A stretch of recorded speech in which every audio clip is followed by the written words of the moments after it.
कौन सी ऐसी चीज थी जो आपको इतिहास की तरफ जाने को प्रेरित करती है? गांव का रहने वाला हूँ, वंचित समुदाय से आता हूँ और उस वंचित समुदाय की जो अभिव्यक्तियां हैं वो दबाई गई हैं, छिपाई गई हैं। आपके अवध का किसान विद्रोह में भी ये है कि गांधी जी और नेहरू जी के मानने वाले जो भी जमींदार थे वहाँ और जो उनके फॉलोअर नहीं थे उन जमींदारियों में अलग अलग तरीके के फैक्ट्स दिखते हैं। ये जो इतिहास में जो इन नायकों को जो क्रिएट किया गया है, दरअसल वो गरीबों को छलने के लिए किया गया। अवध के किसान विद्रोह में फैजाबाद में गांधी जी आते हैं, रायबरेली में आते हैं, जौनपुर में आते हैं। गांधी जी लगातार इस क्षेत्र में घूमते हैं लेकिन किसी भी किसान आंदोलन में शरीक नहीं होते, लेकिन चंपारण में शामिल होते। वो सिर्फ इसलिए कि चंपारण का जो किसान आंदोलन था वो गोरे जमींदारों के खिलाफ था। चौरी चौरा पर जो पहले लेखन हुआ था, जो सामग्री उपलब्ध थी, उसमें क्या अंतर्विरोध आपको दिखाई? देखिए, चौरी चौरा के किसानों का जो पूरा जाति समीकरण है वो आना चाहिए ना। आपने इस किताब का नाम औपनिवेशिक न्याय क्यों रखा है? अपने तरीके से न्याय हुआ है ना। देखिए, पहली बात कि उस जमाने में वीडियो नहीं था, रिकॉर्डिंग की कोई सुविधा नहीं थी। 4000 की भीड़ थी चौरी चौरा में, वही 19 लोग कौन थे आपको कैसे मालूम? जब भील विद्रोह के 125 साल पर आपने काम किया तो इससे पहले 2 किताबें, महत्वपूर्ण किताबें आपकी आ चुकी। क्या आपको दस्तावेजी साक्ष्य जो मिले, आर्काइवल मटेरियल, उसने प्रेरित किया या आप किस माने ये देख रहे थे कि अब विद्रोहों की परंपरा, बहुजन विद्रोहों की जो परंपरा है उसकी? तो बात सही है कि दस्तावेजों का मिलते जाना भी एक प्रेरित करता है लिखने के लिए, और दूसरा वो वंचित समुदाय के लोगों के बारे में दस्तावेज मिलता है तो वो भी प्रेरित करता है कि इस इतिहास को दर्ज कर देना चाहिए। अभी एक इतिहासकार के रूप में जो चुनौती आपको सबसे ज्यादा परेशान करती इतिहास को लेकर, वो क्या है? सबसे बड़ी चुनौती आज ये है कि जब आप भीलों पर काम करते हैं, गुणों पर काम करते हैं, तो जो इन आदिवासियों के साथ जो ताकतें लगातार छल कर रही हैं, लगातार सता रही हैं, वो मुख्य धारा में है और वो कतई उन किताबों को आने देना नहीं चाहती है। कतई वो नहीं चाहती है कि ये बातें प्रकाश में आए, लोग पढ़ें। आप कहानियों में सांप्रदायिकता के विरोध में लगातार रहे हैं। संयोग ये है कि आपका जीवन जिस गांव से शुरू होता है उसमें भाईचारे की मिसाल आज भी बनी हुई है, लेकिन मुसलमानों को इतिहास ही नहीं बल्कि वर्तमान से भी बाहर करने के तमाम तरह के षड्यंत्र चल रहे हैं। अगर एक लेखक के रूप में आपको मनुष्यता के साथ खड़ा होना है तो मुसलमानों के साथ तो पहले खड़ा होना पड़ेगा।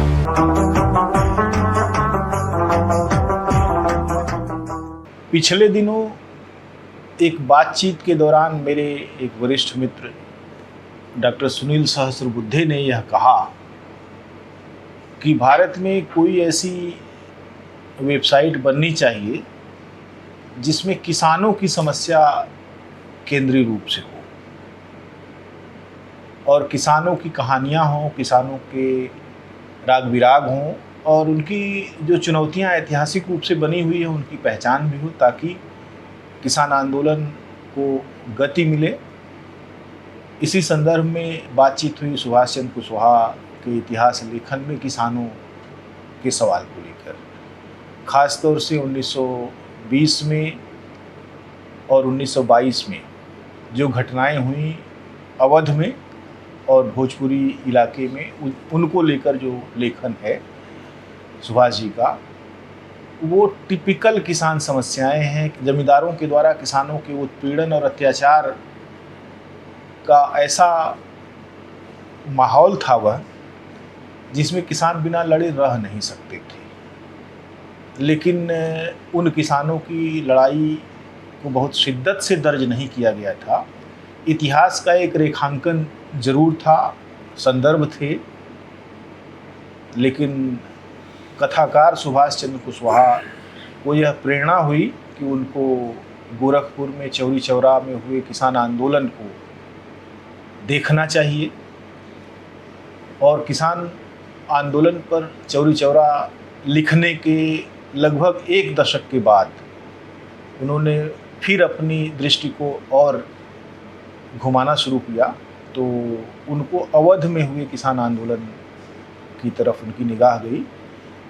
और अवध का किसान विद्रोह इसलिए महत्वपूर्ण है कि अवध के किसानों के आंदोलन में बाबा रामचंद्र नामक एक मराठी व्यक्ति का असर और उनकी चीज़ों को बहुत ज़्यादा दर्ज किया गया था, लेकिन जब सुभाष चंद्र कुशवाहा की किताब आई तो मदारी पासी और छोटा रामचंद्र नाम के दो ऐसे व्यक्ति केंद्र में आए जिन्होंने सीधा मोर्चा लिया था और अनेक तरह के खतरे जो हो सकते थे उन्होंने उठाए।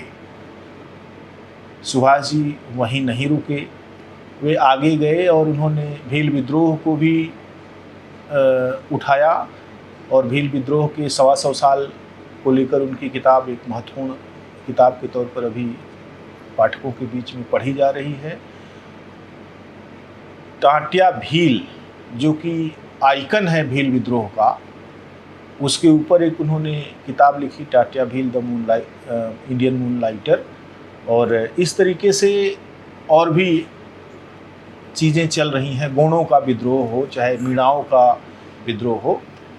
सबसे बड़ी चीज़ है कि किसान आंदोलन से शुरू हुए इतिहास की एक पूरी यात्रा को सुभाष चंद्र कुशवाहा ने एक ऐसे धरातल पर खड़ा किया जहां इससे पहले उनको दर्ज करने का एक जो पूरा मामला था जैसे अपराधी की तरह उनको दर्ज किया गया था, और यहाँ वे विद्रोही की तरह उनको देख रहे हैं। एक ऐसे इतिहासकार के रूप में वे सामने आए हैं जो बहुजन वैचारिकी का एक ऐतिहासिक जो धरातल है उसको मजबूती प्रदान कर रहा है। इससे पहले हम जानते हैं कि सुभाष चंद्र कुशवाहा एक बहुत बड़े और मजबूत कहानीकार के रूप में हिंदी में उन्होंने अनेक कहानियाँ दी, लगभग कम से कम दर्जन भर ऐसी कहानियाँ हैं जिनका उल्लेख किया जा सकता है। मलिकार की मार, भटकुइयाँ इनार का खजाना और एक बाकुम का मर जाना और तमाम सारी चीज़ें, अमीन मियाँ सनक गए हैं, तमाम ऐसी कहानियाँ हैं जो गाँव में हो रहे बदलावों को लेकर अपनी उन कारणों से जानी जाती हैं। शायद वे कहानियाँ संरचना मूलक भारतीय समाज का जो हिस्सा उत्तर भारत में, उत्तर प्रदेश में, पूर्वांचल में है, उससे मुठभेड़ करती हुई वो कहानियाँ हैं और अपने दौर की बहुत गहरा साक्ष्य वो पेश करती हैं। लेकिन सुभाष जी ने बाद में कहानी लेखन को थोड़ा कम कर दिया, बीच बीच में ही कभी धावा मारते हैं, लेकिन इतिहास पर उनका अभियान चल रहा है। इतिहास पर उन्होंने बहुत ही बहस तलब चीज़ें कर डाली हैं और लगातार कर भी रहे हैं। तो आज हम उनसे यही बात करेंगे कि इतिहास की यह जो प्रेरणा है वह धीरे धीरे एक बड़े पैशन में बदल गई, एक बड़ा जो एक ऐसा क्षेत्र जो कहानी लेखन से सर्वथा भिन्न है, जिसमें रेफरेंस और जिसमें तमाम सारी ऐसी छिपी हुई चीज़ें, उनमें बहुत तरह की बातें इस्तेमाल होती हैं जो दो समुदायों या दो पात्रों के बीच की बातें होती हैं उनको भी रेफरेंस में लेते हैं। लेकिन अंग्रेज़ों ने जिस तरीके से अदालती कार्रवाइयाँ की, अंग्रेज़ी सत्ता ने की, उसको वो आधार बनाते हैं और तमाम सारी किताबों के साथ। लेकिन वो किताबी सेकंड रेफरेंस नहीं यूज करते हैं, वे कोशिश करते हैं कि उनके रेफरेंस अधिक बुनियाद तक खोजे जाएं। सुभाष जी नमस्कार, आपका बहुत बहुत स्वागत है। नमस्कार। सबसे पहले यह कि 90 के दशक में जब आपने लिखना शुरू किया जी जी, तो कवि के रूप में आए, लेकिन जल्दी ही आप गद्य में उतरे और ठेठ गद्य में कहानियाँ आपने लिखी।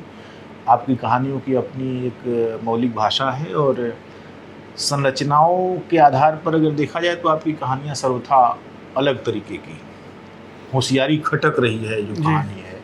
मैंने गांव में बदल रही चीज़ें, वे लोग जो कभी सर उठा के चलने की स्थिति में नहीं थे, वे अब आर्थिक रूप से संपन्न हो रहे हैं, वे अब बोलने लगे हैं, उनका अपना प्रतिरोध का स्वर है। यह बात पच नहीं रही है। यहाँ से शुरू करते हैं आप जी। लेकिन बाद में इतिहास की तरफ गए, तो कौन सी ऐसी चीज़ थी जो आपको इतिहास की तरफ जाने को प्रेरित करती रही? नहीं, वो एक ही दृष्टि है जो कथा की भी दृष्टि है और इतिहास की दृष्टि में बहुत अंतर नहीं हुआ है। सिर्फ अभिव्यक्ति का माध्यम थोड़ा सा चेंज किया हूँ, बदला हूँ। देखिए, गांव का रहने वाला हूँ, वंचित समुदाय से आता हूँ और उस वंचित समुदाय की जो अभिव्यक्तियाँ हैं वो दबाई गई हैं, छिपाई गई हैं, या उनको सच्चाई के रूप में जिस तरह सामने लाना चाहिए उसको पूरी वर्णवादी व्यवस्था ने कोशिश किया है कि या तो उसको धार्मिक आवरण में भक्त श्रेणी में डाल दिया जाए या फिर उसकी आवाज़ को ये मान लिया जाए कि वो खेती किसानी एक मजदूरी करने के अलावा और उसकी कोई आवाज़ है नहीं। आप किसान की बात कर रहे थे, देखिए किसान भारत में दो तरह का है। एक वो भी आदमी अपने को किसान मान लेता है जिसके घर ट्रैक्टर कंबाइन है और खेती है 50-40 एकड़, अपने को किसान मान लेता है। मेरे चिंता में वो किसान नहीं है। मेरे चिंता में वो किसान है जो खेती अपने हाथों से करता था और अपने हाथों से खेती करता था, इसके बावजूद उसके पास ज़मीन नहीं थी, ज़मीन किराए पर थी। ज़मीन का मालिक वो था जो गांव का बड़ा आदमी, जो जमींदार था, जो उच्च सवर्ण समाज का आता था। वो सवर्ण हिंदू का भी हो सकता है, मुसलमान के भी हो सकता है, दोनों के जमींदार हुए और उनके पास ज़मीन थी, स्वामित्व उनके पास था। उनसे लगान पर लेते थे लोग, जो अपने हाथ से खेती करते थे, वो खेती करते थे और उनका शोषण होता था। लगान आपको मालूम होगा, अवध के किसान विद्रोह में एक लगान नहीं 147 तरह के करों का उल्लेख किया हूँ जी। तो इन इतने करों से एक ऐसे व्यक्ति जिसके पास अपनी ज़मीन नहीं है, केवल वो खेती कर रहा है हल बैल से, तब हल बैल था। अब भी जो खेती कर रहे हैं वो ट्रैक्टर लेकर जाते हैं तो किराए पर ले जाते हैं, कर रहे हैं। तो इन किसानों की अलग पीड़ा है, अलग दर्द है बनस्पत उस किसान की जो बड़ा किसान है उसकी तुलना में इसकी अलग पीड़ा है।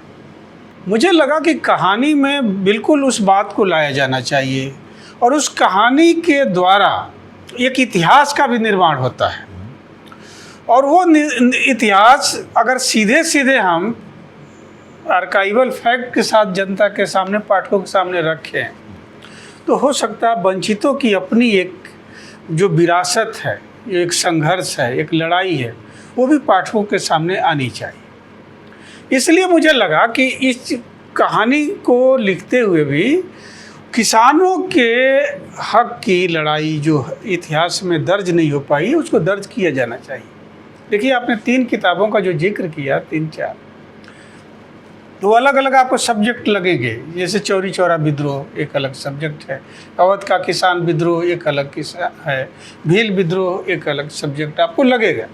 और चाहे अब गोंडों पर जो काम किया हो, लेकिन उसके मूल में किसान है, वो वंचित किसान है, हाशिए का किसान है। वो हर जगह वो आया है कि वो भीलों में भी देखिएगा कि जमीन के पैमाइश के विरोध में भील जब उतरते हैं, वहाँ भी उनका संघर्ष ज़मीन के सवाल पर दर्ज होता है। तो ज़मीन का मसला ऐसा है कि वंचित जिसके पास अपनी ज़मीन नहीं है और उसी को ज़मीन पर काम करना है, और जो जिसके पास ज़मीन है उसको काम नहीं करना, करवाना है, तो शोषण का तो पहला सीधे प्रमाण यही सामने दिखाई दे रहा है।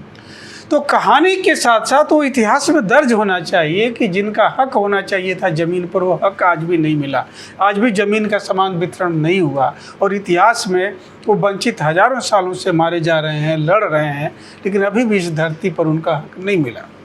आप जिस कहानी की बात कर रहे थे, मलिकार की मार, वो भी तो ज़मीन से बेदखल करने का ही लड़ाई है। भाई, दलित बस्ती में एक फील्ड है, एक छोटा सा, वो ग्राम सभा की ज़मीन है, कोई किसी की निजी ज़मीन नहीं है, जिस पर दलित बच्चे खेलते हैं।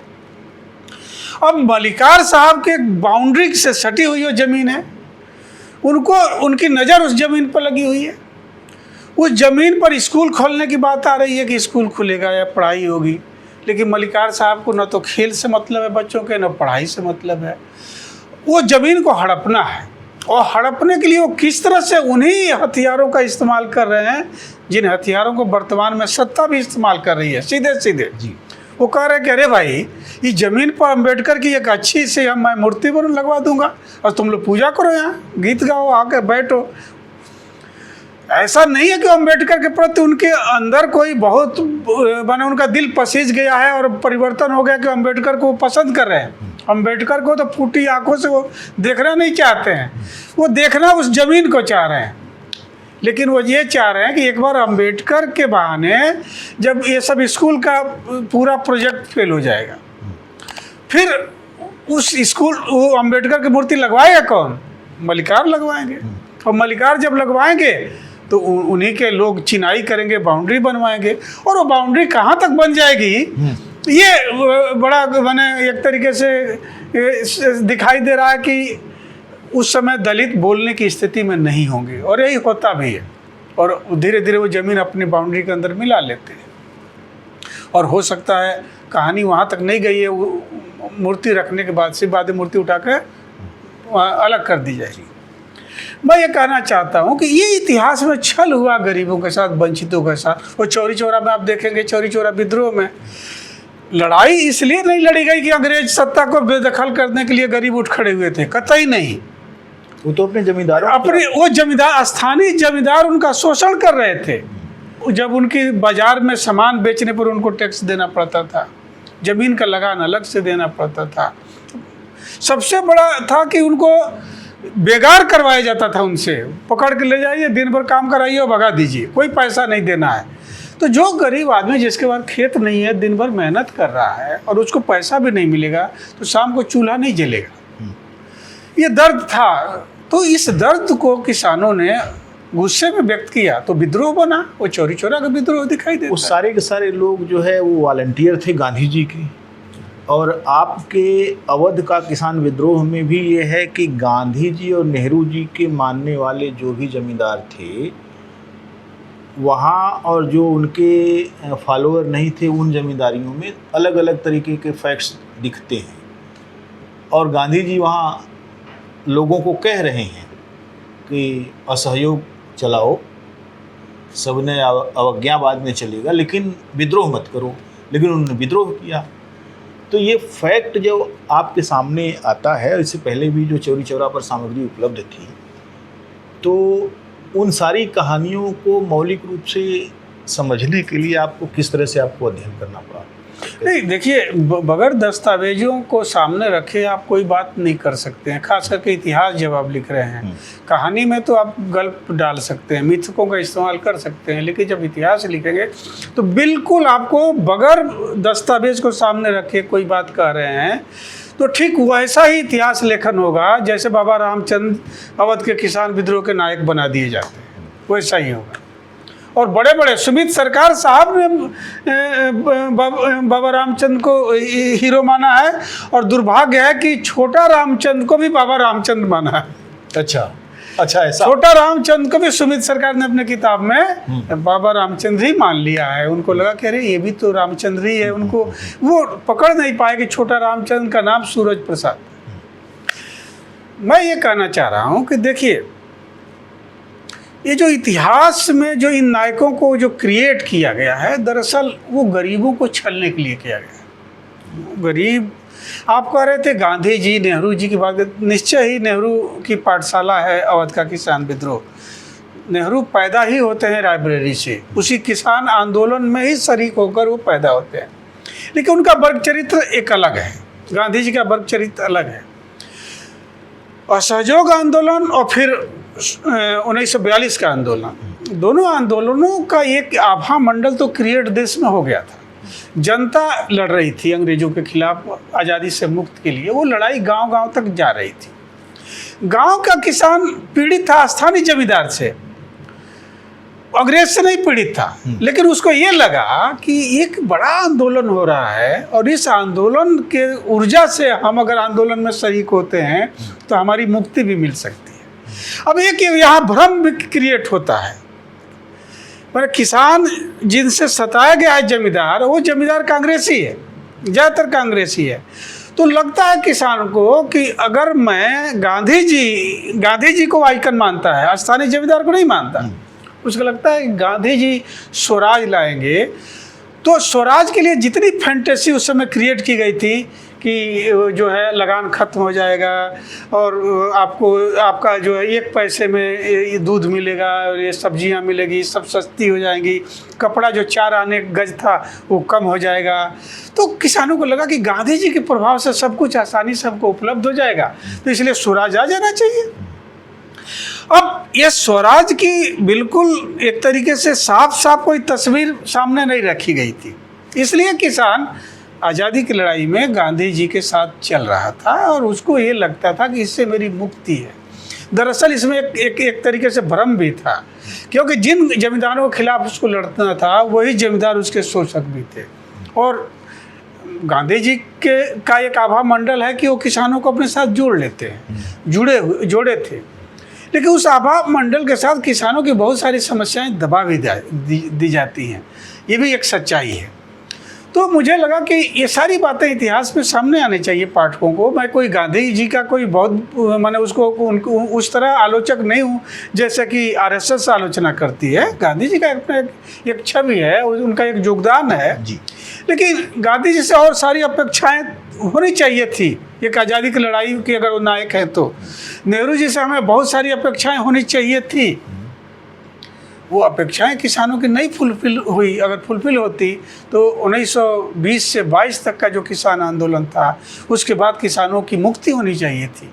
किसान पूरे देश में आंदोलित हो रहे थे, केवल भारत के उत्तरी हिस्से में नहीं, उत्तरी हिस्से में तो आपको दिखाई दे रहा है अवध में किसान तो जाकर केरला तक जो है मालवार का देखिए किसान विद्रोह, मोपला विद्रोह, फिर आप उधर चाहिए खेड़ा विद्रोह, और फिर उधर चंपारण तक चले जाइए।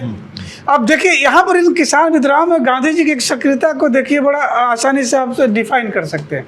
चंपारण विद्रोह में गांधी जी शामिल होते हैं, अवध के किसान विद्रोह में फैजाबाद में गांधी जी आते हैं, रायबरेली में आते हैं, जौनपुर में आते हैं। गांधी जी लगातार इस क्षेत्र में घूमते हैं लेकिन किसी भी किसान आंदोलन में शरीक नहीं होते, लेकिन चंपारण में शामिल होते हैं। वो सिर्फ इसलिए कि चंपारण का जो किसान आंदोलन था वो गोरे जमींदारों के खिलाफ था। अच्छा, पूरी रणनीति। हाँ, गोरे जमींदार, तो गोरे जमींदारों से इनको कोई आपत्ति नहीं है, उनके खिलाफ तो लड़ना था। और अवध के किसानों की जो समस्या है स्थानीय जमींदारों से थी, जो कांग्रेसी जमींदारों से थी। तो यहाँ पर वो उनका साथ नहीं देते हैं क्योंकि उनको लगता है कि जमींदार ही कांग्रेस के बैकबोन है, वही पैसा दे रहे हैं, वही चला रहे हैं, वही असेंबलियों में भी जा रहे हैं। तो उसका उन्होंने उतना विरोध नहीं किया, लेकिन इसके बावजूद भी उनके आभा मंडल के प्रभाव से किसानों ने अपनी एकता कायम की और एकजुटता में अंग्रेजों के खिलाफ और स्थानीय जमींदारों के खिलाफ एक आवाज़ तो उठाई ही है। और उस आवाज़ का एक प्रभाव तो पड़ा ही कि उसके बाद जो 147 तरह के लगान थे, उस लगान को नियंत्रित किया, ब्रिटिश सरकार ने भी नियंत्रित किया कि भाई इतना जुल्म नहीं होना चाहिए कि आप सब कुछ किसानों से ले लीजिए। तो ये दोनों चौरी चौरा और अवध का किसान विद्रोह बहुत जुड़ा हुआ ये दोनों संदर्भ है, आप देखेंगे तो, और इस रूप में इसको मैंने रखा। चौरी चौरा पर जो पहले लेखन हुआ था, जो सामग्री उपलब्ध थी, उसमें क्या अंतर्विरोध आपको दिखाई? नहीं, वो तो बहुत अंतर है। देखिए, चौरी चौरा के किसानों का जो पूरा जाति समीकरण है वो आना चाहिए ना। वो सब दलित जातियां थी, ओबीसी जातियां थी, माइनॉरिटी के लोग थे, अल्पसंख्यक थे जो लड़ रहे थे। लड़े तो सीधे सीधे आना चाहिए कि कौन लड़ रहा था वहाँ पर। ये आना इसलिए भी ज़रूरी है कि यही लोग सबसे गरीब हैं, इन्हीं के पास खेत नहीं है, यही वो किसान हैं जो कि जमींदारों के द्वारा सबसे ज़्यादा सताए जाते थे, दास बना कर रखे जाते थे, इसलिए ये चीज़ नहीं आई। दूसरी चीज़ देखिए, एक लंबे समय तक चौरी चौरा का मुकदमा चला। आप सोचिए कि आज भी बहुत लोग इसका श्रेय लेते हैं कि देखिए उनके आंदोलन को मालवीय जी ने और के.एन. मालवीय ने, फिर मदन मोहन मालवीय जी ने हाई कोर्ट में, और सन्याल साहब ने, एक सीनियर वकीलों ने लड़ा और किसानों को बचा लिया, क्योंकि सेशन कोर्ट से 172 लोगों को फांसी की सज़ा हुई थी और हाई कोर्ट ने बात तो 19 को दिया फांसी। तो इस श्रेय को दिखाया जाता है कि अगर पैरवी नहीं किया गया होता इन बड़े वकीलों के द्वारा तो सबको फांसी हुई होती। आपने पैरवी पर भी एक किताब लिखी। वही मैं कहना चाह रहा हूँ कि देखिए, ये बिल्कुल गलत तथ्य है। कभी भी अंग्रेज 172 लोगों को फांसी नहीं देते, बिल्कुल नहीं देते। सेशन कोर्ट का जो फैसला था वो चैलेंज होना ही था, इसलिए कि वो बहुत तथ्यों पर आधारित नहीं था। और हाई कोर्ट ने उसको कहा भी है कि आंख बंद करके उन्होंने 172 लोगों की लिस्ट बनाई और एक से लेकर अल्फा सीरियल नंबर से 172 तक को उन्होंने कहा फांसी दे दो। ऐसे नहीं दिया जाना चाहिए था।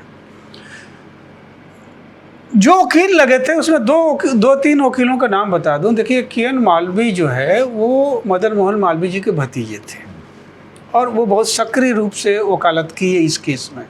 लेकिन एक चीज़ आपको बता दूं कि वो किसानों को वकील नहीं थे, किसानों की ओर से लड़ने वाले अंग्रेजों के वकील थे। माने ये अंग्रेजों की तरफ से थे, सत्ता की तरफ से थे वो किसानों के वकील कहने के लिए जी। क्योंकि देखिए ब्रिटिश न्याय प्रक्रिया की एक ईमानदारी ये थी, ये ईमानदारी दिखाने के लिए थी कि न्याय होते हुए दिखना चाहिए, और बगैर वकील के न्याय दे देंगे तो लगेगा भाई किसानों का तो पक्ष आया ही नहीं। तो चाहते थे कि वो किसानों का भी वकील हो, लेकिन किसान इस स्थिति में नहीं थे कि वकील खड़ा कर, उनके पास पैसा नहीं था। तो अंग्रेजों ने खुद पत्र व्यवहार किया है चीफ सेक्रेटरी संयुक्त प्रांत से कि भाई वकील रखा जाए किसानों का। तो के.एन. मालवीय सबसे उचित रहेंगे, ये लिखा गया है उसमें। इलाहाबाद के एसपी ने इस बात को लिखा है कि के.एन. मालवीय सबसे उपयुक्त होंगे किसानों के वकील के लिए, तो उनको 50 रुपया पर डे पर नियुक्त कर दिया जाए। अच्छा। और ये लेटर है, इस दूसरे किताब की जो बात कर रहे हैं चौरी चौरा का औपनिवेशिक न्याय, उसमें वो लेटर पूरा मैंने छापा है। ये लेटर आपको हाई कोर्ट की जो ऑनलाइन आर्काइव की जो पूरा रिकॉर्ड है उसमें भी मिल जाएगा जी। पूरा पत्र व्यवहार हुआ है, 50 रुपया पर डे में नियुक्त हुआ है, और सरकार ने 2150 से 2200 रुपया तक इन लोगों को एक एक आदमी को भुगतान दिया है, ट्रेन का किराया दिया है। ये लोग जाते थे इलाहाबाद और अपना पैरवी करते थे किसानों का। तो मूलतः ये किसानों की पैरवी नहीं कर रहे थे, ऐसा कुछ भी पैरवी में नहीं कहा गया है। अगर इसको जांचना हो तो एक बहुत आपको महत्वपूर्ण आपको तथ्य दे रहा हूँ। मर्सी पिटीशन का अभी तक किसी ने जिक्र नहीं किया था कि अब भाई किसी को फांसी होती है तो उसको अधिकार है कि वो मर्सी पिटीशन दया याचिका दाखिल करे। मैंने पूरा मर्सी पिटीशन पे एक चैप्टर रखा है कि किसानों को किस तरह दया याचिकाएँ दाखिल, उन दया याचिकाओं को पढ़िए। आपको लगता है कि एक लाइन का ड्राफ्ट है जो सब पर वो लिख दिया गया है। अच्छा। मैंने कोई विविधता नहीं है भाई। एक वकील, एक जो शहीद हो गए उनका केस अलग होगा जी, दूसरे का तथ्य अलग होगा, तीसरे का अलग होगा, लेकिन ऐसा नहीं है। आप देखेंगे तो ज़्यादातर मर्सी पिटीशन एक ही तरह का है, कॉपी पेस्ट तरह का है, और सबके लिए वही भेज दिया गया है और वही मर्सी पिटीशन गया हुआ है। तो कुल मिलाकर जो वकील साहबान लड़ रहे थे किसानों की ओर से, वो अंग्रेज़ों के वकील थे, और औपनिवेशिक न्याय में जाहिर है कि वो बहुत आगे तक नहीं जा सकते थे। और ब्रिटिश जजों का ये प्रयास था कि भाई 172 नहीं, कम लोगों को फांसी दे दिया जाए और केवल रिंग लीडर को दिया जाए, जो मुख्य नेता थे किसानों के उनको दे दिया जाए, बाकी को कारावास दे दिया जाए, किसी को 8 साल, किसी को 5 साल और 3 साल, एक भय का वातावरण पूरा। आपने इस किताब का नाम औपनिवेशिक न्याय क्यों रखा? इसलिए कि उसको ये न्याय कोई कानूनी न्याय नहीं है, वो औपनिवेशिक न्याय ही है। उन्होंने अपने तरीके से न्याय इसको कर दिया है, अपने तरीके से न्याय हुआ है ना। देखिए पहली बात कि उस जमाने में वीडियो नहीं था, रिकॉर्डिंग की कोई सुविधा नहीं थी।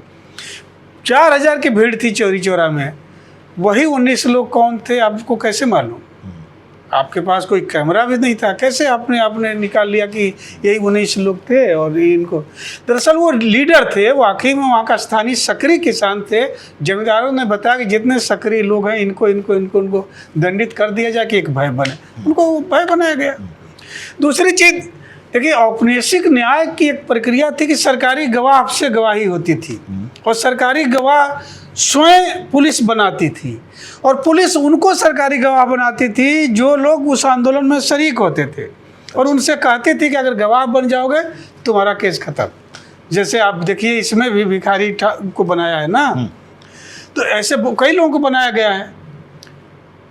महादेव को बनाया गया है सरकारी गवाह, महादेव भी उस केस में थे, लेकिन ये कहा गया कि तुम्हारे केस खत्म, क्लोज, तुम सरकारी गवाह बन। तो गवाही का जो स्वरूप था वो क्या था? वास्तव में गवाही हुई थी या ऐसे ही बनेगी? नहीं, गवाहियाँ हुई थी, लेकिन गवाह कौन बुलाता? वकील तय करता है ना कि हमारे जो मुलजिम है उनके ये गवाह होंगे, और सरकारी जो वकील होंगे जो सरकार के पक्ष के, वो अपने वकील खड़ा करते होंगे। आप देखेंगे कि जितनी सरकार के पक्ष से वकील गवाहियाँ हुई हैं वो जमींदारों की हुई हैं और जमींदारों के नौकरों की हुई है। अच्छा।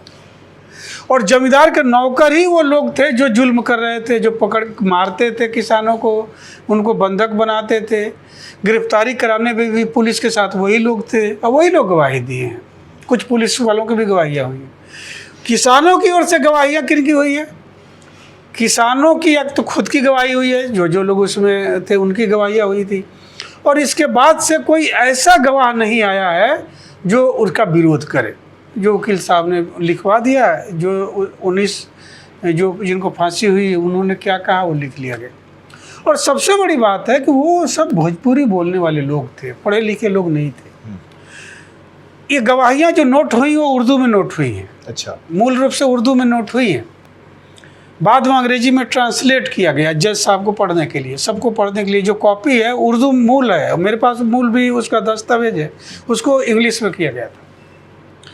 तो बोल रहा है, मान लीजिए कोई भी मुवक्किल बोल रहा है, अपनी बात बोल रहा है भोजपुरी में, उसको लिखा जा रहा है, लिखने वाला क्या लिख रहा है और फिर वो ट्रांसलेट हो रहा है, तो उसको तो कुछ पता ही नहीं चल रहा है कि हमने क्या कहा और क्या लिखा गया। तो गवाहियाँ भी जो हुई है ना, वो अनपढ़ जनता के साथ उस तरह न्याय नहीं हुआ है जिस तरह हुआ। क्योंकि आप देखिए उसमें एक आध तथ्य तो ऐसे आए हैं जिसको कंसीडर किया जाना चाहिए, कंसीडर किया जाना चाहिए कि नहीं ये लोग वहाँ उसमें इस रूप में शामिल नहीं थे। लेकिन नहीं, वो तो तय था कि जो जो लीडर हैं उनको दंडित किया जाना था, वो दंडित किया गया। 2 किताबें हैं और उन पे अंतराल भी बहुत उनमें उनके बीच में है, 1 दशक का लगभग। अभी बातें लगातार आपकी किताबों से ही उत्प्रेरित होकर निकलने की स्थिति में हैं। क्या आपको लगता है अभी कुछ काम छूटा हुआ उसमें? नहीं, देखिए काम कभी भी पूरा नहीं होता है। जितना काम करेंगे कुछ न कुछ आपको मिलेगा ही। ऐसा नहीं होगा कि अंतिम सत्य तो कुछ होता नहीं है। अंतराल जहाँ तक बात है, मैं उसको अंतराल नहीं मानता हूँ। देखिए इतिहास लेखन एक अकादमिक काम है, और जब संस्थाएं करती हैं, जैसे यूनिवर्सिटी के लोग जब करते हैं, प्रोफेसर करते हैं, तो उनके पास एक इंफ्रास्ट्रक्चर होता है, उनके पास रिसर्च स्कॉलर होते हैं, 10 लोग होते हैं, वो सबको उनको दे दिया जाता है विषय कि आप इस पर मैटर इकट्ठा करिए और फिर लिखा जाता है। जब मैं काम करता हूँ, चाहे कोई व्यक्ति, एक व्यक्ति काम करता है, तो उसकी सीमाएं हैं। हमारे पास कोई इंफ्रास्ट्रक्चर नहीं है, तो जाहिर है कि उसको लिखने में समय लगता है। जैसे अभी गोणों पर जो काम किया, पूरे 5 साल लगे। आप देखिए पूरे 5 साल के बाद जाकर उसको पूरा कर पाया मैं, जबकि तो मेरा मन था बहुत पहले पूरा करने का, नहीं कर पाया। तो समय तो लगेगा ही। ये बताइए कि जो अवध का किसान विद्रोह है, इसकी मैंने 2 साल, वो घटना 2 साल पहले इधर होती है, 2 साल बाद उधर होती है, मुद्दा एक ही जैसा है। आपने उसमें एक छोटा सा पैसे जो है उसमें उद्धृत किया है कि जो अपनी बेटी को बेचकर लगान चुकाए वही किसान सबसे अच्छा किसान माना जाता है। अवध में वही किसान अच्छा, और वो विनम्र रहे, वो मार खाए चुप रहे। ये एक स्थिति है। लगान एक बहुत बड़ा जो है पर्सपेक्टिव है। लगान ही जो है गले की फांसी बनता है। ये जो अवध वाला चैप्टर है या अवध वाली जो किताब आपने लिखी, तो उसके 2 महत्वपूर्ण व्यक्ति सामने आए और तमाम सारे किसानों के चेहरे बहुत स्पष्ट दिखते हैं कि वे लोग बहुत अपनी गोलबंदी और अपनी रणनीति में बहुत आगे थे। वे लोग कैसे बने, ये जो सूरज प्रसाद, इसके तथ्य देखिए ऐसा है कि सूरज प्रसाद के साथ बहुत अन्याय हुआ इतिहास में। एक तो उसका नाम अंग्रेजों ने छोटा रामचंद्र कर दिया। छोटा रामचंद्र उन्होंने इसलिए किया कि जिस तरह बाबा रामचंद्र ने पूरा रायबरेली सुल्तानपुर प्रतापगढ़ को अपने हाथ में ले लिया था, उनके बगैर कोई किसान सभा नहीं होती थी, उनके गए बगैर कोई किसान आंदोलन नहीं होता था। और अंग्रेज इस बात को खुश थे कि बाबा रामचंद्र इसको नेतृत्व कर रहे हैं तो संभाल लेंगे। इन्होंने दस्तावेज में बात आया भी है, मैं अपने मन से नहीं कहा था। छोटा रामचंद्र का क्षेत्र जो है वो फैजाबाद और सुल्तानपुर के सीमा पर रहने वाला था, और वो पूरा फैजाबाद का इलाका, अम्बेडकर नगर का इलाका था उसका। वो एक तरीके से कुछ दिन मजदूरी करके कलकत्ता से आया हुआ था फैजाबाद में, और एक भिखारी के रूप में भीख मांग कर खाता था। साधु हो गया था, बाल बढ़ गए थे उसके, और घूमा करता था। लेकिन वो जो कलकत्ता कमा के आया था, तो वैचारिक रूप से थोड़ी उसकी दृष्टि जो है मजबूत थी, चीज़ों को समझना। बाहर आदमी जब जाता है, औपनिवेशिक सत्ता थी, वो गया होगा, वो मजदूरी किया होगा, बहुत चीज़ देखा होगा, सुना होगा दूसरों से, तो उसका एक विचार थोड़ा सा परिपक्व था। उसने देखा कि जो हमारे किसान हैं फैजाबाद के, वो सब दलित हैं, गरीब हैं, और वो उनके घर में इतना भी नहीं होता है कि वो ठीक से खाना खाएं। बासी भात खाकर सो जाते हैं, या जौ की या मक्के की रोटी खाकर सो जाते हैं, सब्जी नहीं मिलती है, दाल नहीं मिलती है, और इतनी गरीबी में वो जी रहे हैं। जबकि जमींदारों का जीवन बड़ा आराम तलब था। आराम तलब तो इतना था कि आपको एक प्रसंग दिया हूँ अवध का, मैं आप देखे होंगे कि जमींदार के बेटे को ग्रामोफोन सुनने का मन किया। 1925 के आसपास रेडियो आ चुका था, रेडियो का आविष्कार हो चुका था, तो उनको ग्रामोफोन सुनने का मन किया। ग्रामोफोन तो लंदन से आता है, यहाँ से तो बनना आता है, तो ग्रामोफोन टैक्स लगा दिया गया। अच्छा, हाँ, कि ग्रामोफोन टैक्स अब दीजिए आप। तो एक ही जमींदारी में? हाँ, उन्होंने अपना वो जो उनको चाहिए उसका टैक्स। आपको हाथी खरीदनी है तो हथियावन टैक्स लगा दीजिए। अच्छा, हाँ, हथियावन टैक्स लग गया। एक मैंने धूल उड़ाई। हाँ, वो धूल उड़ाई यह है कि अगर किसान शाम को पशु चराने जाते थे, पशु चरा कर ले आते थे। पहले तो चरवाहे खेतों जो परती जमीनों पर चराने गाए जाते थे, और शाम को गोधुल के बेला, गोधुल इसीलिए कहा गया है कि शाम को जब खुर से जो धूल उड़ती थी उस बेला को गोधुल बेला कहा जाता था, क्योंकि वो कल्चर, वो संस्कृति बड़ी व्यापक थी। खेती और पशुचारण, पशुओं को चराना, यही किसानों का जीवन था। अब जमींदार साहब को लगा कि भाई किसानों से तो हम टैक्स ले लेते हैं, ये ससुरे जो चरा कर आ रहे हैं ना, इनसे हम नहीं ले पाते। तो उन्होंने कहा कि भाई शाम को तुम लोग धूल बहुत उड़ाते हो। अच्छा, और धूल हमारी महल तक भी आ जाती है, और गर्दा उड़ जाती है, हमारे घर तक भी आ जाती है, रानी साहिबा को भी कष्ट होती है। अब धूल उड़ाई टैक्स लगाओ इस पर। तो धूल उड़ाई टैक्स लग गई, सब पर लग गई, भैया धूल उड़ाई टैक्स लग गई। विडम्बनाएं ऐसी हैं जिन पे हंसी आती है। नहीं, आप मुर्दा फरोशी टैक्स देखिए, उससे सबसे बड़ी विडम्बना तो मुर्दा फरोशी टैक्स है। अच्छा, इतना जुल्म दुनिया के किसी भी समाज में नहीं हुआ होगा कि आपने लगान पर खेत दिया, पट्टा दिया, 7 साल का पट्टा होता था जमीन, आपने 7 साल का पट्टा दे दिया, तो भाई 7 साल में आपने रुपया तय किया कि हमें 4 रुपया चाहिए, तो 4 रुपया लीजिए और 7 साल के लिए दे दीजिए। लेकिन ऐसा नहीं था। अब नजराना देना है आपको बीच बीच में, अगर नजराना नहीं देंगे तो वो फिर वो आपका कैंसिल करके पट्टा दूसरे को दे दिए। और मुर्दा फरोशी टैक्स यह है कि अगर बाप ने मान लीजिए इसी साल 4 रुपया देकर खेत लिया कि हम 7 साल के पट्टे पर लिया, और उसकी मृत्यु हो गई, लिया और 4 महीने बाद उसकी मृत्यु हो गई, तो बेटा उस पर खेती नहीं कर सकता है जब तक वो मुर्दा फरोशी टैक्स नहीं देगा। अरे बाप, फिर से टैक्स दीजिए। तो इतना बड़ा जुल्म था गरीबों के साथ। और सबसे बड़ी बात, उनके पास कुछ था ही नहीं, आप टैक्स लिया जाता था, वो अपने पेट काट कर ही देते थे। तो है हमारा तो रामचंद्र, जो छोटा रामचंद्र मैंने सरजू प्रसाद, तो कैसे, जो आप बता रहे हैं कि वो कलकत्ता से आया और उसने देखा यथार्थ यहाँ का, उसकी दृष्टि खुली हुई थी, तो फिर उसने किसानों को संगठित करना शुरू किया। किसानों को संगठित किया और सीधे सीधे बाबा रामचंद्र से का जो पूरा का पूरा उनका आंदोलन करने का तौर तरीका था उसको पलट दिया।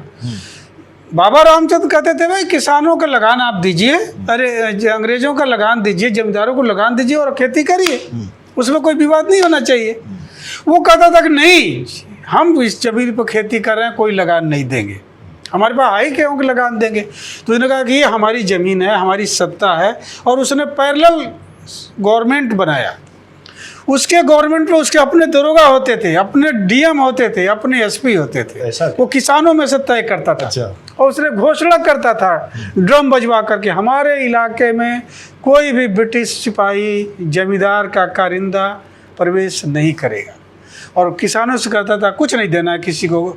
2 बार ऐसा हुआ कि पुलिस प्रवेश की, लोगों ने उनको मारकर बंधक बना लिया, उस पर मुकदमा चला बाद में उस पर, लेकिन वो बगावत किया। क्या मदारी पासी भी इन्हीं परिस्थितियों से? बिल्कुल, मदारी पासी ने भी इन्हीं परिस्थितियों में आकर ये आंदोलन किया, और कुछ सूरज प्रसाद का जो तौर तरीका है वो मदारी पासी का मिलता जुलता है। मदारी पासी भी समानांतर सरकार बनाने की ओर आगे बढ़ते हैं। वो भी कहते हैं कि लगान हम नहीं देंगे, लगान देने का कोई मतलब नहीं है, हमारी ज़मीन है, हम खेती करेंगे।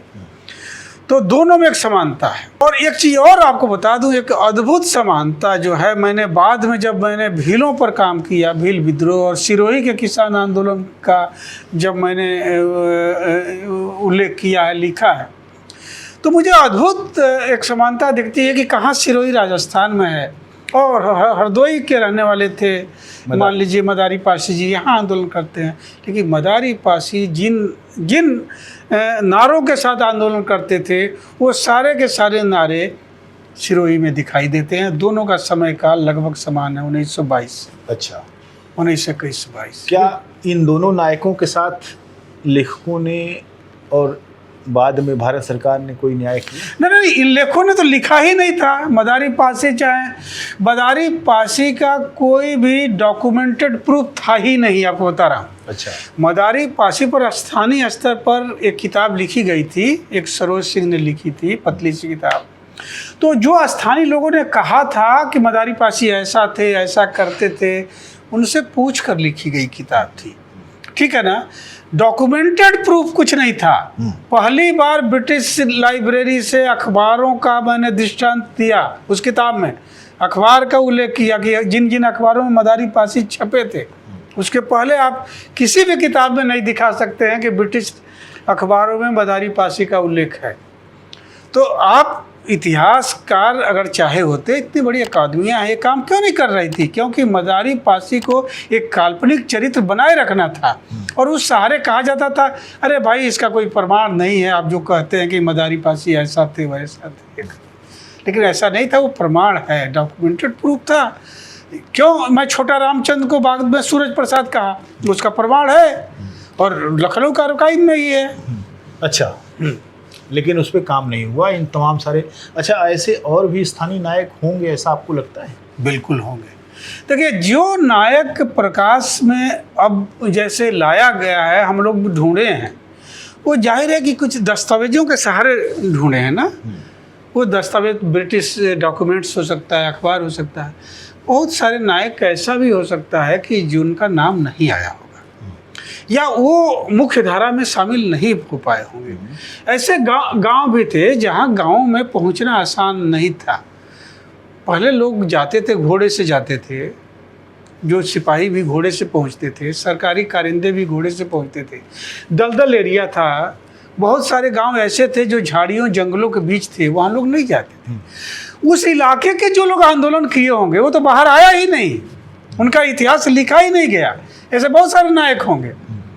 हम गोड़ों पे काम करते हुए भी मैंने देखा कि ऐसे बहुत सारे नायक निकलते हैं, तो बहुत सारे नायक दबे रह गए, वो नहीं प्रकाश में। भीलों पर काम करते हुए, जब भील विद्रोह के 125 साल पर आपने काम किया, तो इससे पहले 2 किताबें, महत्वपूर्ण किताबें आपकी आ चुकी थी। क्या आपको दस्तावेजी साक्ष्य जो मिले, आर्काइवल मटेरियल, उसने प्रेरित किया या आप किस माने ये देख रहे थे कि अब विद्रोहों की परंपरा, बहुजन विद्रोहों की जो परंपरा है उसकी तरफ? दोनों बातें हैं। देखिए, एक तो ये जब चौरी चौरा पूरा करने के बाद से लगा यार ये जो इतिहास है, जो बहुत सी चीज़ें दबी हुई हैं, क्योंकि वो 19 लोगों की फांसी की तिथियां क्या हैं यही आज तक नहीं दर्ज थी। शाहिद अमीर साहब ने एक बड़ा महत्वपूर्ण काम किया था चौरी चौरा पर 1980 के आसपास, लेकिन उसमें जो 19 लोगों को फांसी हुई थी, उन्होंने 2 जुलाई 1923 लिखा कि सबको 2 जुलाई 1923 को फांसी दे दी गई थी, लेकिन ये बात सही नहीं। फांसी अलग अलग तिथियों में हुई है, 2 जुलाई से लेकर 11 जुलाई तक फांसियाँ हुई, ये तथ्य अलग है। इसी तरह से आप ये देखिए कि जो ये तथ्य हैं जो हमारे सामने आते गए, तो उन तथ्यों को देखते हुए मुझे ये लगा कि अभी और तथ्य मिलने चाहिए। संयोग से मुझे थोड़ा सा ब्रिटिश लाइब्रेरी को खंगालने का अवसर मिल चुका था और मैं उसको बहुत एक तरीके से धीरे धीरे करते करते मुझे उसकी मेंबरशिप भी मिल गई थी और अखबारों को देखने का, पढ़ने का एक चस्का भी लग चुका था। और जब कोई नया तथ्य मेरे सामने आता था तो उसको मैं कलेक्ट करने, उसको डाउनलोड करके अलग कर लेता था और बाद में मैं देखता था कि इसी तरह से मिलती जुलती अगर सामग्री बार बार मिल रही है तो मुझे लगता कि इस पर आगे बढ़ना चाहिए था। भील विद्रोह बहुत क्या, एक बड़ी मज़ेदार प्रसंग बता रहा हूँ। भील विद्रोह मेरे दिमाग में कतई नहीं था लिखने का, बिल्कुल नहीं था। एक दिन मैं ऐसे ही ब्रिटिश लाइब्रेरी में अखबारों को वो कर रहा था, तो रिवेलियन शब्द मैं सर्च कर रहा था। जैसे कि रिवेलियन थे, चौरी चौरा के लोग भी थे। तो एक खानदेश खुला, तो मैंने कहा ये खानदेश कहाँ है जी? इंडिया में लिखा हुआ खानदेश मैं नहीं जानता था। मैं खानदेश के बारे में बिल्कुल नहीं जानता था, और उसका प्रोनाउंसिएशन भी मैं नहीं कर रहा था। अंग्रेजी में खंडेश पढ़ रहा था। तो मैंने आशा से कहा कि यार ये खंडेश कहाँ है, देखो।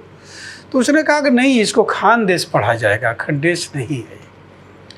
तो फिर हमने खानदेश सर्च किया गूगल में, तो लगा कि अरे ये तो बहुत बड़ा प्रांत था मध्य भारत का, अंग्रेज़ों की एक प्रशासनिक इकाई थी, बाद में वो जिला बना। और तब मुझे लगा कि खानदेश पर इतने सारे दस्तावेज मिले भीलों के, भील रिवेलियन के, कि मुझे लगा कि, और एक एक रिवेलियन पर तो माने सैकड़ों अखबार मिले। जैसे काजी सिंह पर, भीमा नायक पर, तो ओंकार सिंह पर, ऐसे जब मिलते गए तो मुझे लगा कि अब बिल्कुल लिखा जाना चाहिए। तो ये बात सही है कि दस्तावेजों का मिलते जाना भी एक प्रेरित करता है लिखने के लिए। और दूसरा, वो वंचित समुदाय के लोगों के बारे में दस्तावेज मिलता है तो वो भी प्रेरित करता है कि इस इतिहास को दर्ज कर देना चाहिए कि वंचितों का इतिहास है और डॉक्यूमेंट मिल रहा है तो लिखा जाना चाहिए। अभी एक इतिहासकार के रूप में जो चुनौती आपको सबसे ज़्यादा परेशान करती है इतिहास को लेकर, वो क्या है? देखिए, इतिहास, जब वंचितों का आप इतिहास लिखते हैं तो वंचितों के साथ जो छल कपट हुआ है, जिन ताकतों ने उनको परेशान किया, जिन ताकतों ने उनको दंडित किया, उनके हक को मारा, वो ताकतें आज भी मुख्य धारा में दिखाई दे रही। चौरी चौरा के इतिहास को जब मैंने लिखा तो जमींदारों ने फ़ोन करके धमकियाँ दी, स्थानीय जमींदार जो आज हैं, जमींदार वो नहीं है लेकिन जमींदार के घर वाले, कि आपने बड़ा हम लोगों का अपमान किया है। हमने कहा अपमान जैसी कोई बात ही नहीं है, मैंने जो दस्तावेज मिला है उसी को लिख दिया है। तो सबसे बड़ी चुनौती आज ये है कि जब आप भीलों पर काम करते हैं, गुणों पर काम करते हैं, तो जो इन आदिवासियों के साथ जो ताकतें लगातार छल कर रही हैं, लगातार सता रही हैं, वो मुख्य धारा में हैं और वो कतई उन किताबों को आने देना नहीं चाहती हैं। कतई वो नहीं चाहती हैं कि ये बातें प्रकाश में आएँ, लोग पढ़ें। जैसे सबसे बड़ा सवाल तो धर्म का ही है। आदिवासी हिंदू धर्म के है ही नहीं, आदिवासियों का धर्म हिंदू धर्म नहीं है, जबकि लगातार उनको हिंदू धर्म में समाहित कर लेने की एक चाल चली जा रही है। मुझे बड़ा आश्चर्य हो रहा है कि गोंडों का जो सबसे बड़ा देवता है बूढ़ा देव, बड़ा देव उससे बना है, बूढ़ा देव, बड़ा देव, परसा पेन, उसको तीनों नामों से बुलाया जाता है जी। और बूढ़ा देव को इन्होंने बड़ा देव का मतलब महादेव, बड़ा से महादेव, अब महादेव माने शिव, अब शिव तक को उसमें डाल दिया गया है। तो आदिवासियों के जो धर्म की पूरी पूजा पद्धति है प्रकृति पर आधारित है। उनका कोई मंदिर नहीं होता है, गोंडों का कोई मंदिर नहीं होता है। वो पेड़ के नीचे एक लोहे का गाड़ दीजिए, एक पत्थर रख दीजिए, उनका देवता तैयार हो गया, उसकी पूजा करते थे। मंदिर का कोई कंसेप्ट, मैंने इस किताब में 50 मंदिरों का नाम दिया है। जो मंदिर आज हिंदू मंदिर के रूप में पूजे जा रहे हैं वो दरअसल गोंडों के मंदिर देवता है, उनको वो देवता है। तो ये बड़ी चुनौती है कि आप इतिहास की जिन सच्चाइयों को ढककर और जो मुख्य धारा की जो ताकतें हैं, जो सत्ता पर काबिज हैं, या जो लोग पूरे अर्थव्यवस्था पर काबिज हैं, वो कतई नहीं ये पसंद करेंगे कि उस आदिवासियों को, वंचितों के इतिहास को आप उस रूप में रेखांकित करिए कि जिससे उनकी एक अलग पहचान सामने आए। अभी आप कहानियों में सांप्रदायिकता के विरोध में लगातार रहे हैं, क्योंकि आपको संयोग आप ये है कि आपका जीवन जिस गांव से शुरू होता है उसमें भाईचारे की मिसाल आज भी बनी हुई है। लेकिन मुसलमानों को इतिहास ही नहीं बल्कि वर्तमान से भी बाहर करने के लिए तमाम तरह के षड्यंत्र चल रहे हैं। एक कहानीकार के रूप में आप इस पूरी प्रैक्टिस की खिलाफत करते रहे हैं, और उस पैथेटिक जो परिवेश है और स्थितियां हैं उनके खिलाफ आप लिख कर अपना विरोध दर्ज करते रहे। एक इतिहासकार के रूप में आपके इलाके में ही इस तरह की चीज़ें हुई, मैंने जो आपकी मूल भूमि है उत्तर प्रदेश, उसमें सबसे ज़्यादा इस तरह की घटनाएं हो रही, तो क्या लगता है आपको क्या किया जाना चाहिए, कैसे उससे? नहीं, लगातार इस पर हमें लड़ना होगा। देखिए, वंचितों का जो इतिहास है वो मुसलमानों के साथ है, उससे अलग नहीं है। चाहे गोड़ों को भी देखिए, चाहे भीलों का देखिए, चाहे चौरी चौरा के देखिए, मुसलमान और वंचित जातियाँ जो हैं, समाज है, एक साथ मिलकर लड़ता है। दोनों एक है, दोनों वंचित है। इनको अलग करेंगे तो मनुष्यता और वंचितों का पूरा जो मानवीयता और उनका जो पूरा हक खत्म हो जाएगा। तो अगर वंचितों की वकालत करनी है तो मुसलमानों की वकालत करनी पड़ेगी, यानी उनके साथ जो अन्याय हो रहा है वो वंचितों के अन्याय से बाहर कतई नहीं है। तो अगर एक लेखक के रूप में आपको मनुष्यता के साथ खड़ा होना है तो मुसलमानों के साथ तो पहले खड़ा होना पड़ेगा, क्योंकि देखिए मुसलमानों की पूरी संस्कृति है, वंचितों की संस्कृति है। मज़ारों की जो संस्कृति है वो वंचितों की संस्कृति है। मुसलमानों की जो ताजिया की संस्कृति है उसमें वंचित जुड़े हुए हैं। आप शहरों की बात छोड़ दीजिए, गांव में चले जाइए तो मुसलमान और वंचित समुदाय एक तरीके से इस तरह से घुला मिला है, आज भी घुला मिला है, तमाम नफरत के बावजूद भी वो उसको अलग कर पाना बड़ा मुश्किल है। और जिस दिन आप अलग कर देंगे कुछ दिन इस हिंदुस्तान को पुनः गुलाम बन जाने से कोई रोक भी नहीं पाएगा, ये स्पष्ट है। एक आखिरी प्रश्न ये है कि एक सर्किल है आपका बहुत बड़ा और आपने बहुत तरह के आयोजन लगातार किए भी, अपने गांव में भी किया आयोजन। लोकरंग एक अब तो विश्वविख्यात आयोजन हो गया है। इतिहास पर इस तरह के किसी आयोजन के बारे में आप कभी सोचते हैं कि किया जाना चाहिए और पूरी दुनिया से लोग आएँ, उस पर बातचीत करें, भारत के लोग? देखिए, ये काम अकादमियों का है। देखिए, जब इतिहास पर हम कोई भी आयोजन करेंगे ना, देखिए मैं यूनिवर्सिटी में नहीं हूँ, मैं प्रोफेसर नहीं हूँ, ठीक है ना। तो अगर मैं इस तरह के आयोजन की बात करूँगा तो जाहिर है कि वही इतिहासकार आएंगे जो वंचितों की हकमारी के खिलाफ लिखते हैं, या फिर वे लोग आएंगे जो साहित्य से और समाज से जुड़े हुए लोग हैं। अकादमियों में जो लोग बैठे हुए हैं वो डिग्री देखते हैं, वो डिग्री देखते हैं कि इनके पास इतिहास की क्या डिग्री है, किस यूनिवर्सिटी में है। और जब तक यूनिवर्सिटी में आप नहीं हैं, आप इतिहास पर कोई ऐसे सेमिनार ऐसा कोई भी आयोजन करेंगे वो सफल नहीं हो सकता है। तो क्या लेजिटिमाइज होने के लिए उनके पास जाना पड़ेगा? नहीं, मुझे जाने की जरूरत ही नहीं है। नहीं, वंचितों का जो इतिहास है उसको भी वही लेजिटिमाइज करेंगे जो संस्थान? नहीं, आप करिए, हम कर रहे हैं, आप करिए। हाँ। उस आयोजन की ओर हमें बढ़ने की जरूरत नहीं है, वो अकादमिक काम है, वो छोड़ दीजिए, वो करना चाहें करें, ना करना चाहें। हम वंचितों के इतिहास को दर्ज करें, वो अपने आप वो लेंगे, अपने आप उनको पढ़ना पड़ेगा, अपने आप उनको नोटिस में लेना पड़ेगा। चौरी चौरा सब लोग उसको संदर्भित कर रहे हैं, भील विद्रोह को संदर्भित किया जा रहा है, वो करेंगे। लेकिन आप चाहिएगा कि आयोजन करना इस तरह का अकादमिक आयोजन, तो अकादमिक जगत से ही वो होना चाहिए। शुक्रिया, आपने बहुत अच्छी बात कही। आप अपनी बेचैनी के साथ यहाँ विद्यमान हैं। बहुत बहुत धन्यवाद। नमस्कार। नमस्कार।